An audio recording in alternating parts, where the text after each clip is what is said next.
Hello, we're here to talk about TechSmart, and we're with Alex Skinner from Pixl8. Alex, how are you? I'm good, thank you. Yep. Great.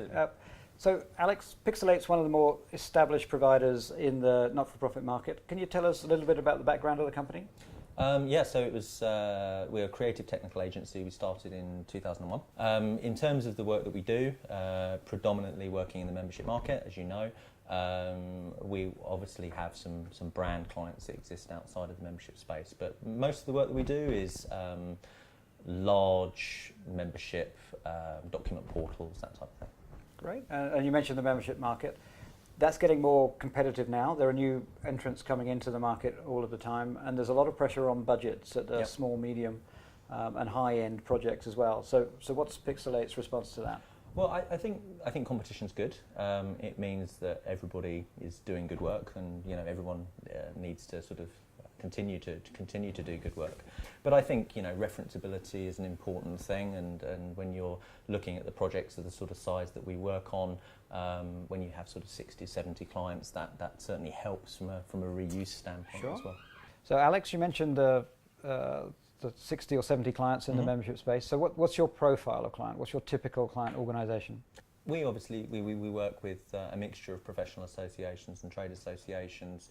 I would suggest that the typical profile would be an organisation that established. They've been going a number of years. They would have usually a reasonably complex membership requirement, or they'd have a rather established system, the usual suspects. Okay. Well, and in the sector, the argument is still very much raging about open source content management systems versus proprietary content management systems. Some people love their Drupal, their WordPress, their Joomla. Others see that as a little bit higher risk. What's the Pixl8 position on that? I think people get too focused on the tech, and ultimately, if you look at the average build of a site, the CMS is a very, very small part of it.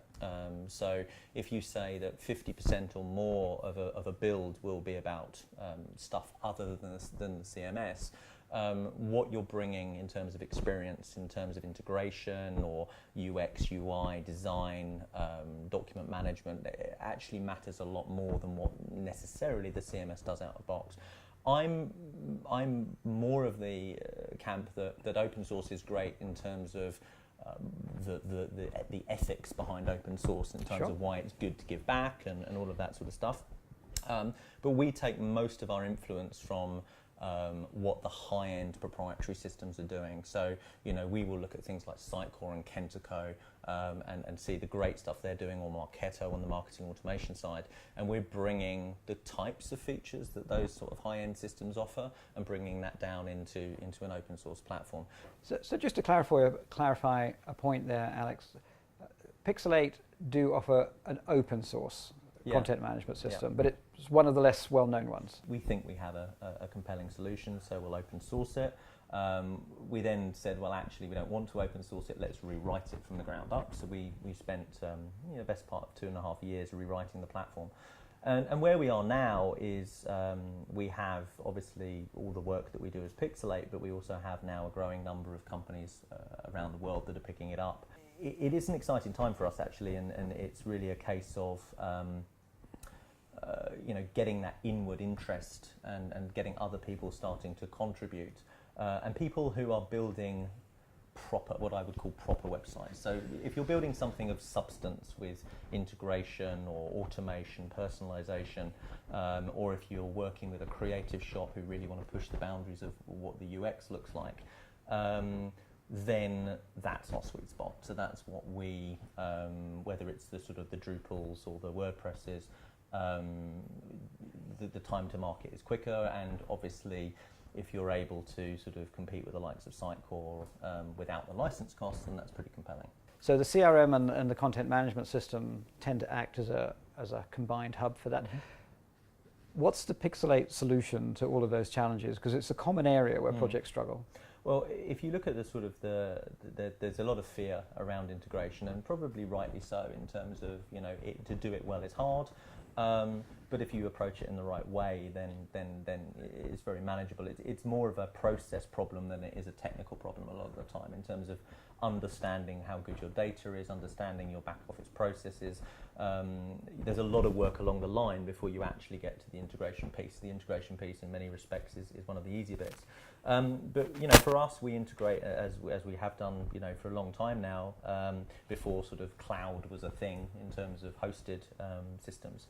Of sort of deep integration with CRM, membership management system, ERP systems, back office systems, product information management systems, which is something that you see a lot in retail. So for us, it's really about looking at those touch points, documenting it, coming up with a document that the client and the vendor, if there's a vendor involved, owns. So there's really sort of a data contract. And this is kind of like the difference between a grown-up approach to integration with the proper processes versus get two developers in the room from the respective parties and hoping that something drops out the bottom that's going to work. So our approach really is to say you find the best of breed CRM, membership system that you can. If you're working with a event system, that's fine. And then we look to create the touch points. So we have a lot of technology and a lot of connectors and middleware around the synchronization of data backwards and forwards to the back office system. The question you didn't ask is who's responsible for that relationship, and that's a concern when you start talking about multiple parties.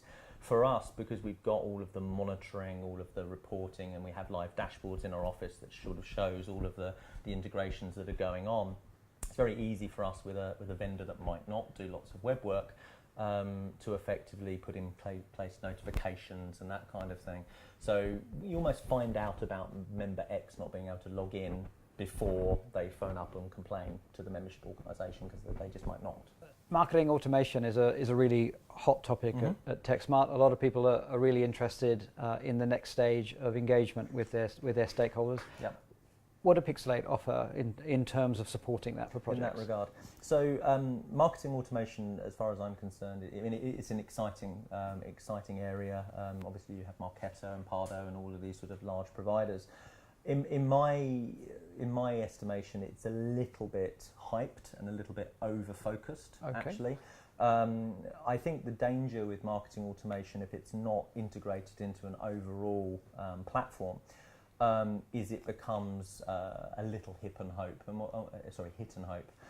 what I mean by that is that when you have an automated process that takes a person from place A to place B, and doesn't have the intelligence or context to understand what else might be going on in the organisation, I think it can have a massively negative effect if done badly.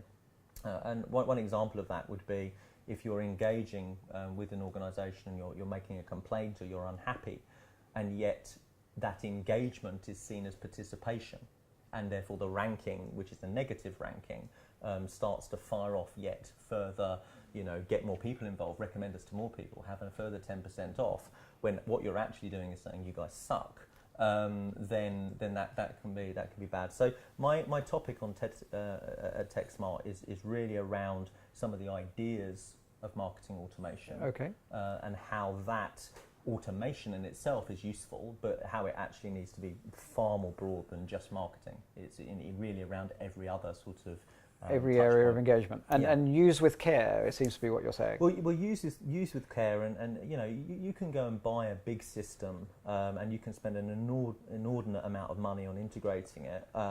Marketing automation and automation in general is one of the largest areas of our own investment from an R&D standpoint. So version 10.7 of our system, which is about to come out, has a really powerful rules and condition management system, which really goes far beyond what people will have seen with the likes of Marketo, because it's aware of stuff outside of marketing.